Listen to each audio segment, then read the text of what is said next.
There's something magical about riding a bicycle.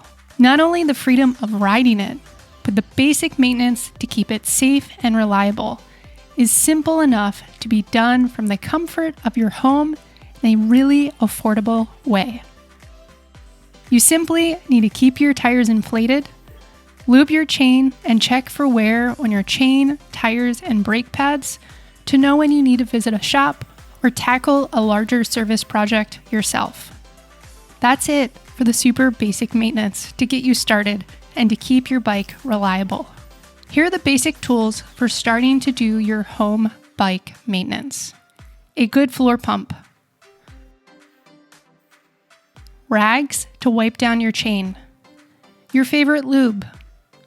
A chain checker to check your chain wear before it is too worn.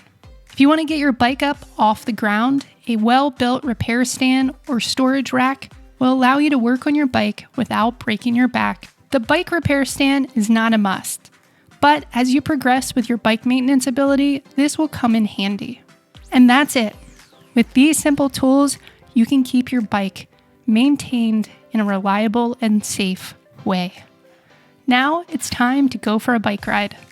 Stay well, stay good, and remember to bike more and worry less.